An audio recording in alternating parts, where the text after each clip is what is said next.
Columbia, Canada. This is the Spit Sports Show. Guys, I've been really looking forward to making this video. Divisional round weekend is probably the best weekend in sports. Like, wild card's cool.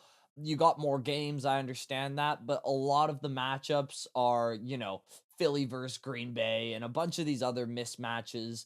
Divisional round is where the cream of the crop comes out. The one seeds are in play. Every team that's in there has obviously won a playoff game or the number one seed. So you've got some kind of talent. Every game feels like, even if it's a large point spread, there could be an upset one way or another, except in the Chiefs game. But I want to start with that potential upset because, as a tried, true, and hardened Detroit Lions fan, I've had a lot of people come up to me over the past few days, especially after this matchup got announced. And the question, primarily in different vocab and form, is how afraid are you of Washington spoiling your season? And the answer is there is lots to be afraid of on this Washington Commanders team. There's no doubt about it. And listen, I'll start with the most obvious one. Their quarterback is a freaking beast. He's been on absolute fire since week 12. 102 rating, 69% completion, 1,498 yards, 17 touchdowns to 6 picks, 6.4 yards per carry. All of those are top 10 during that span. The guy has been absolute money the last few games.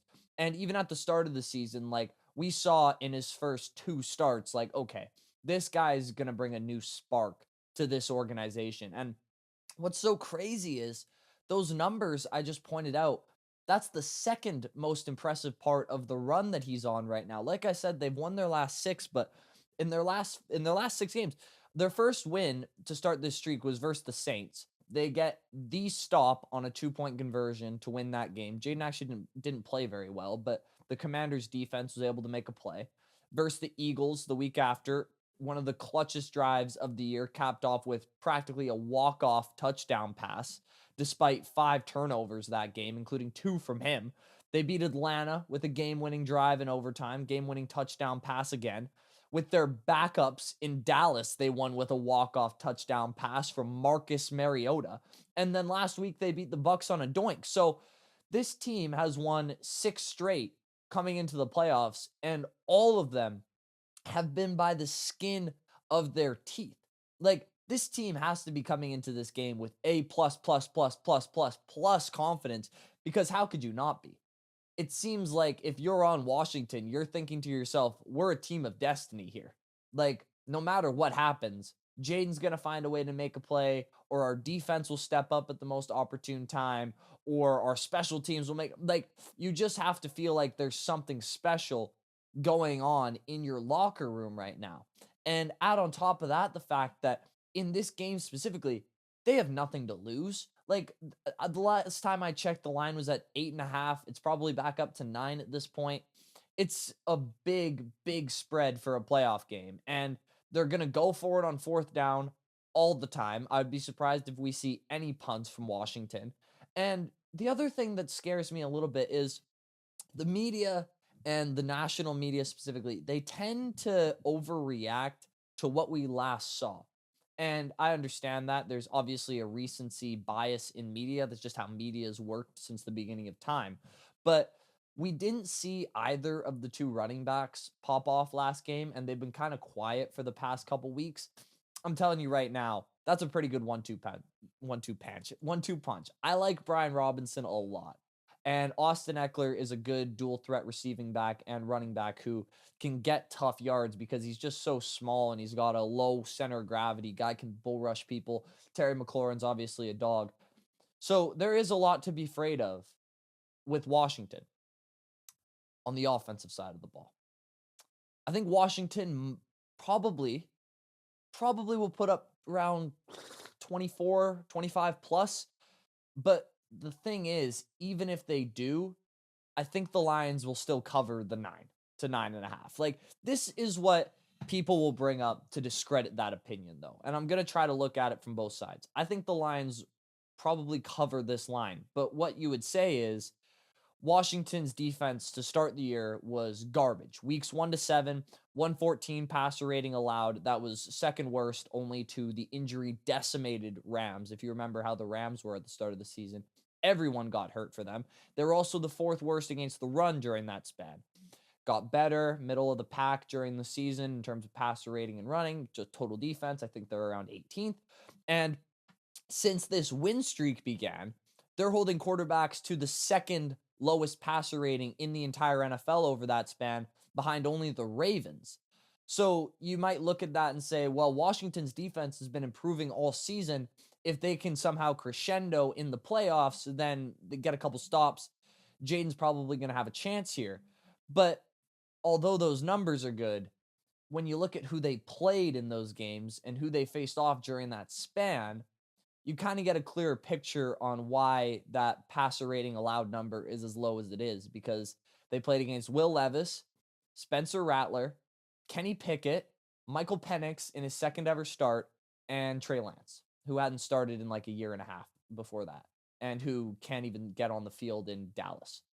So they haven't played a real quarterback. And last week, when they finally did play a real quarterback, Baker didn't get to throw the ball very much because they kind of shot themselves in the foot with turnovers, and Washington won the ball control game very, very easily.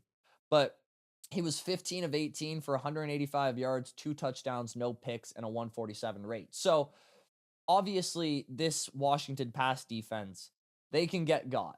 And I have no doubts that the Lions are going to get them. But what's even more concerning for the Commanders is during this stretch of great defense that they've been blossoming into, they're still ranked 22nd in rush defense, and they gave up nearly 5 yards a run.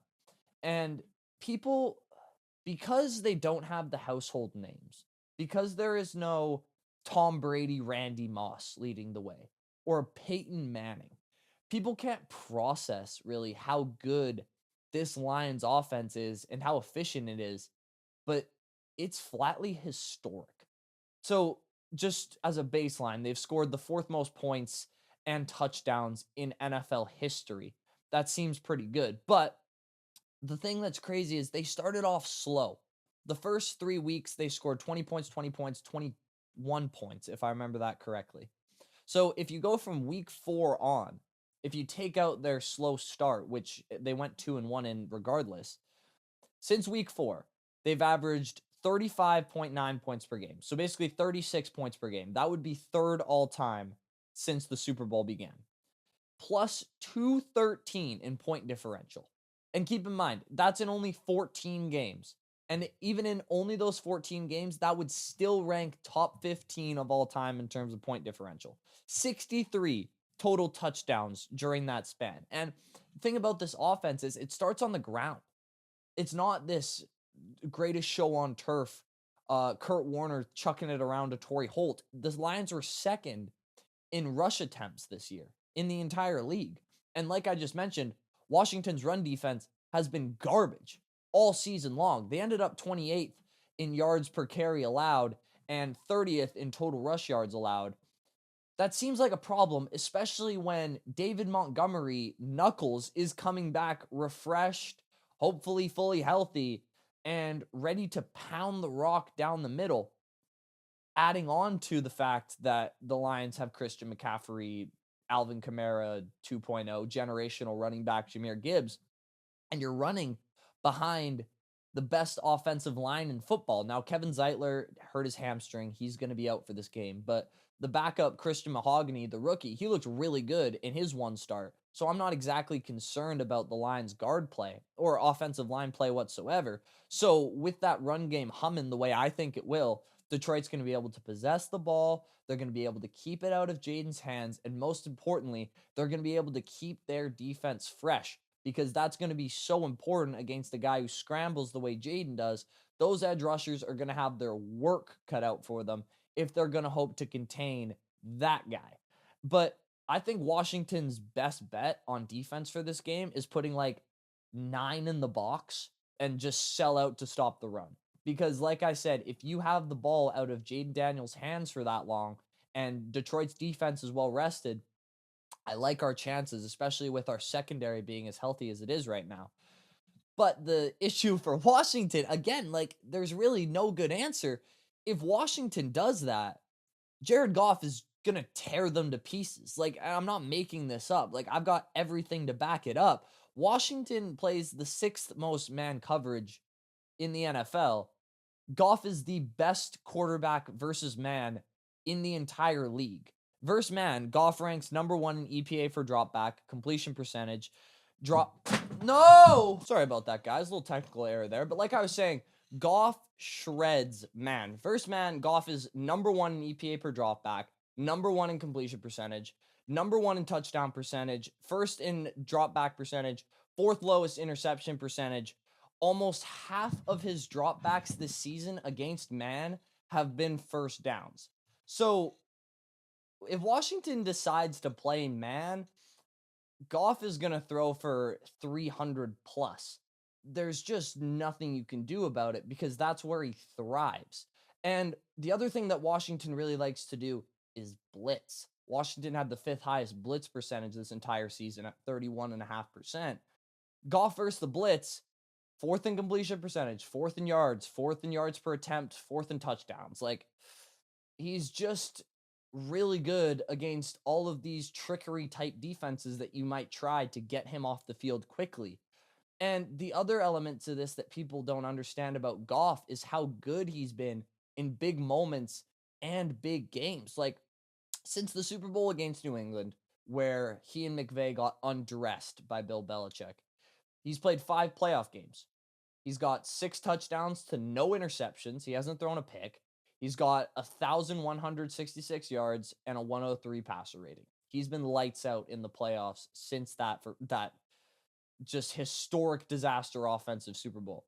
But the other thing is he's coming into these playoffs with the most confidence he's ever had because he's coming into these playoffs off the best season of his entire career, like career high touchdown interception ratio, career high passer rating, completion percentage. He basically had a career high in everything except passing yards. That's the only stat that he didn't break his own record for. And the thing that's so interesting about Goff, too, is he was asked by the media at some point this season, what stats do you really look at as to, how well you're playing? Because I'm sure as you've heard throughout the video, like there are a million different stats that you can use to assess players and understand how they're performing. But Goff said very clearly, which I was surprised about, he didn't name multiple stats. He said, yeah, I focus on my completion percentage and not taking sacks, which makes sense in a hyper efficient offense. You want to complete passes and you want to stay in front of the sticks. So they were top 10 in sacks taken this year. They were ninth. Goff obviously can't control all of that and control some of it, but they were top 10 in that. But the completion percentage is what I really want to focus on because 72.4% this year, that is only behind 2 Drew Brees seasons in terms of efficiency. Like, this guy is a phenomenal ball distributor. And the reason he's able to do that is because Detroit's offense is flatly perfectly built. Like, you want a possession number one receiver who gets open against anybody? Okay, here's Amon-Ra St. Brown. You want the deep threat to take the top off the defense, create more room against one-on-one linebackers and over the middle? Okay, I'll give you J-Mo Williams. You want the tight end who can block and pass catch, big third down target? All right, we got Sam Laporta. You want a third down receiver who can go over the middle, big body, great run after catch. Tim Patrick's right here to save you. You want a running back out of the backfield who can snatch any linebacker's ankles on a one-on-one route. Jahmyr Gibbs is here to save the day. Oh, you want a running back who's an unbelievable pass blocker and can hammer through holes. You got David Montgomery. Like, every base is covered in this Lions offense. So all Goff has to do is complete passes. And he's done that at one of the highest rates in the history of football. And with all of this talent, who's coordinating it? Oh, only the most sought after head coaching candidate I can remember in my entire life. So I am very confident the Lions are going to put up at least 35. So they just need a couple stops. And I wonder if they end up putting Brian Branch on Terry McLaurin if they try to play their man scheme. because they don't like putting Branch outside. Branch doesn't really like playing outside all that much, but I wonder for this matchup if they try it, because outside of Terry McLaurin, I'm really not scared of any Washington pass catchers. Like De'Ami Brown, I think is his name. He's all right, but he's more like a wide receiver 3, not a wide receiver 2. So, like, and with the other pass catchers, like Zach Ertz is good, but Anzalone and Jack Campbell is a phenomenal matchup for them, especially Anzalone. Like, we saw what he did last time we saw him play against TJ Hawkinson, who's a much better tight end at this point than Zach Ertz. Like, I really think Jaden's going to have to be perfect to win this game. And he might be. He might put on one of the greatest quarterback performances we've ever seen. Like, I wouldn't put it past him. He's unbelievable. He has unbelievable confidence, unbelievable aura. He's an unbelievable player. But rookie QB in a hostile environment, like, I know he went to Tampa last week. That was like a 50-50 crowd. At least that's what it sounded like on television. Like, Jaden was getting MVP chants by the end of that game. And it seemed like every big third down, like the crowd was louder when Tampa was on the field than when Washington was on the field. It's unbelievable. So I think it's going to be too much for him. I think he has to play perfectly. I think this offense is going to hum, and I think the Lions cover the spread. No disrespect at all to the Washington Commanders or their fans. Unbelievable season, but that's just how I see this game going. So when this is a blowout, we're going to look forward to the game of the year the next day against with the Bills and the Ravens. The most important question is who you got winning this game. The Bills are home underdogs against the Ravens. Now, that I don't understand. I'm going to tell you flatly off the bat, if you're betting off spread, I'd hammer the Bills. You can't be 1.5 point underdogs against a team that has a worse record than you, has similar quarterback play, objectively similar coaching. Like, the Bills should be favored in this game. So if I were to pick a spread, I'd lean Bills. In terms of straight up money line, who I think is going to win the game on Sunday, this is genuinely one of the toughest games I've ever had the pleasure of picking, because I see it as the Ravens have the better roster. They have better individual players and better statistics to back them up. But as a collective, as a football team, I lean towards the Bills as being a little better. But I want to start with the Ravens, because as much as I was talking about the Lions being a historic offense, and they absolutely are, the Ravens aren't that far behind.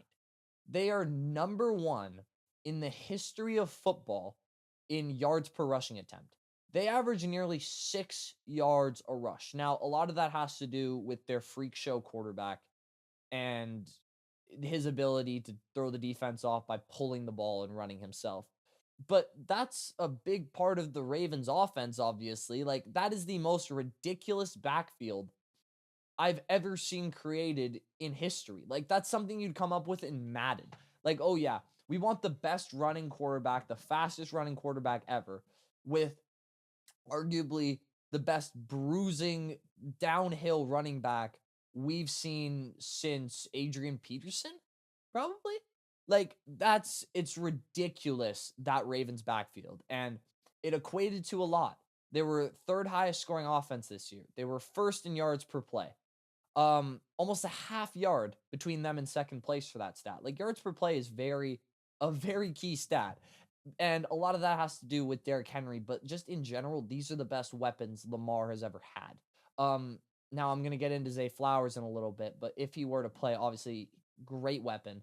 Rashad Bateman, I think, has really stepped up into being a perfect wide receiver, too, for this team.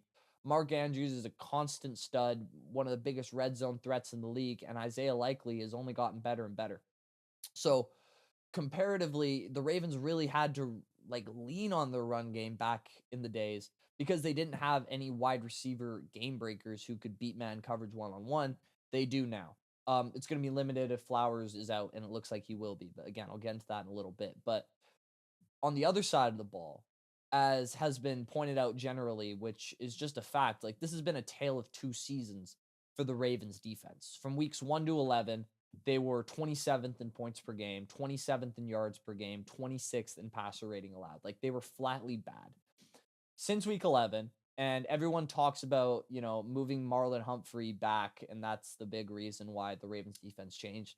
That's obviously a big part of it, the schematics. I refuse to believe that that is the only thing that they changed between week 10 and week 11. One guy backing up 6 yards every play does not change them into this, because since week 11, they are first in points allowed, first in passer rating allowed, and first in opponent yards per game. So listen, Marlon Humphrey's awesome. He's not making that big of a change. You're not going from bottom 5 defense to clearly the best defense. That's insane. But right now, at their current level of play, with Lamar probably winning the MVP with the first team All Pro, I would have voted for Josh Allen. Again, discussion for another day. They're probably playing the best right now coming into these playoffs with how their defenses looked, with how Lamar has been playing, with Derrick Henry not slowing down anytime soon. They're probably playing the best. But they're on the road this week. Again, people forget that. They're in Buffalo against a collective team that has just been dominant from start to finish. Like, obviously, I'll start with the head of the snake. Like, Josh Allen is a ridiculous football player. He can seemingly turn magic. He's just magic. Like it's hard for me to find ways to describe a player like Josh Allen or Lamar, because every adjective has been used at this point. He's a superhero. The weapons he throws to aren't necessarily like the top end talent that we're used to seeing in Buffalo with Stephon Diggs, but I would argue it's equally, if not more, effective. Like, I'm a big Keon Coleman fan in terms of his potential.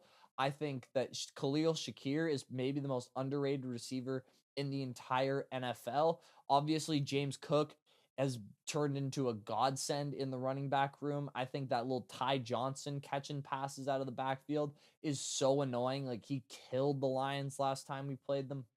So, Amari Cooper they just picked up. So the Bills have weapons. Like I said, they're just not the household names leading the league in targets and yards like Diggs was, but more effective. And what's way more effective and what makes them more effective is people don't like to talk about offensive line play until the game actually starts, which is so frustrating for me. This happens every offseason.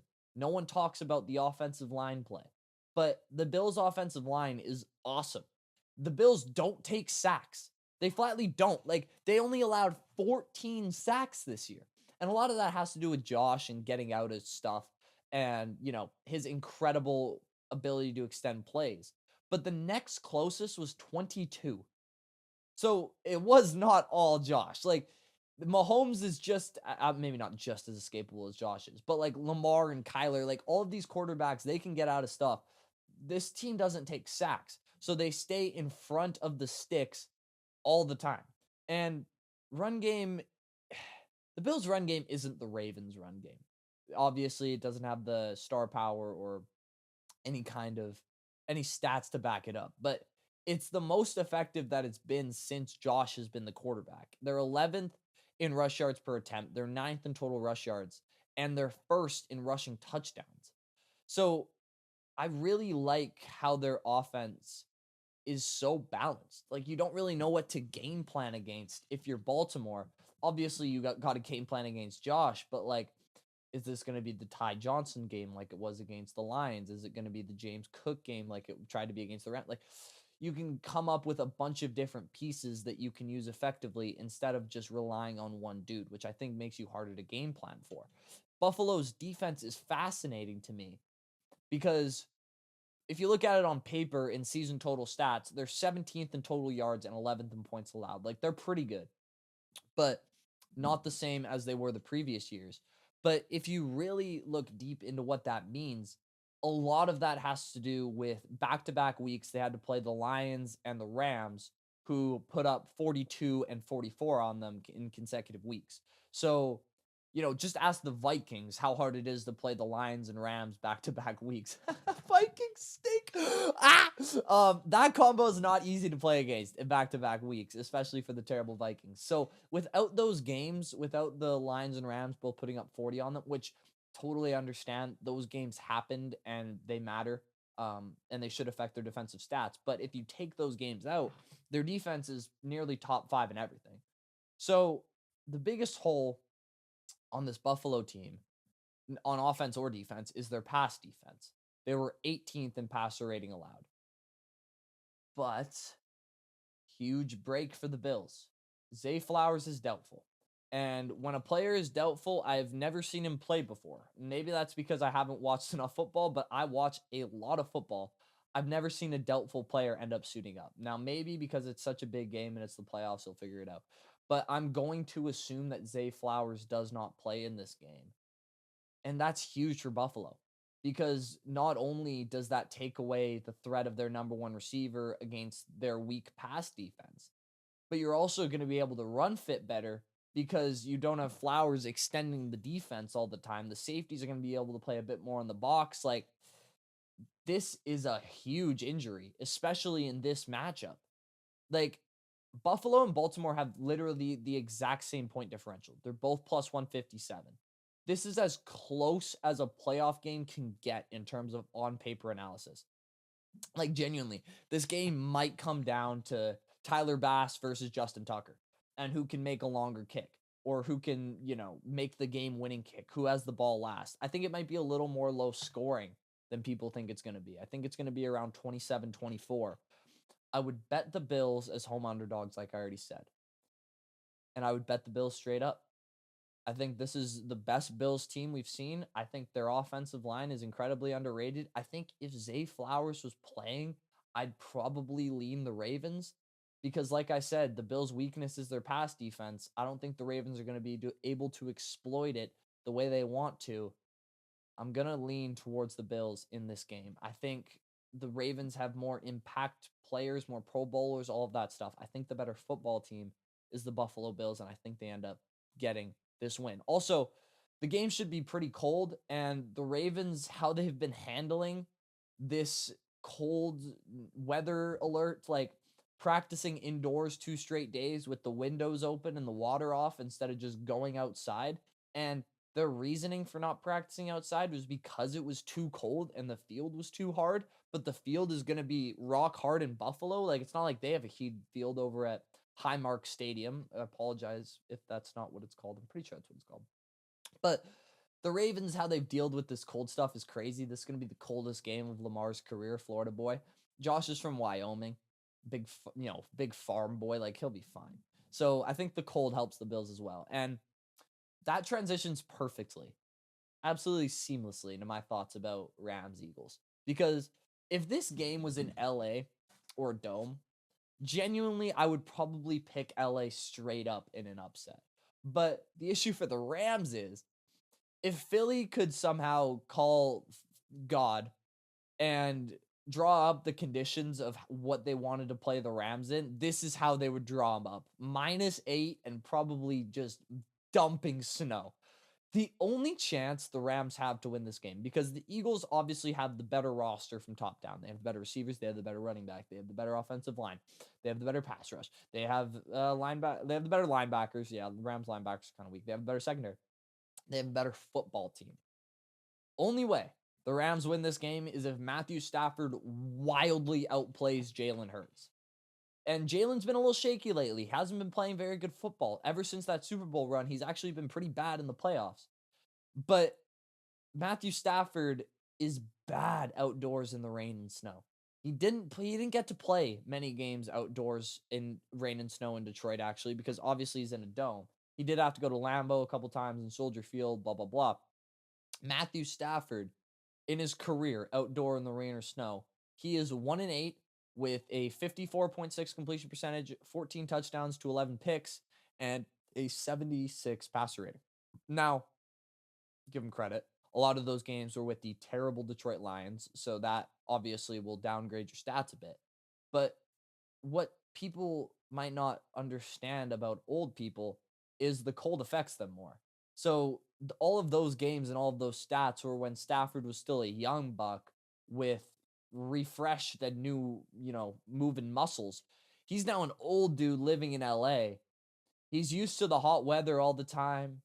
He's like, trust me, it's a real thing when you live in these warm climates, when you are suddenly just transformed into this blizzard. Like, it's going to affect you a lot harder than it is the team that actually lives inside of the place where the blizzard is. Like, it's just a fact. most famous game Stafford played against, most famous snow game maybe ever, was him against the Eagles when Shady McCoy went nuts. He played awful. He lost 5 fumbles, lost by 2 scores. And even just this year, the only cold game that he had was playing against the terrible New York Jets.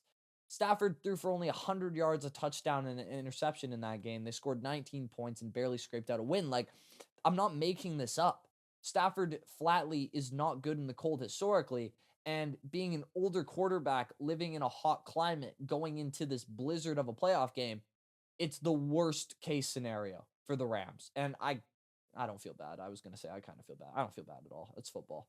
I think all NFL games should be played in a dome. I do. But they don't. They're not. They're played outside. And when this game is played outside, I think the cold is going to get to Stafford.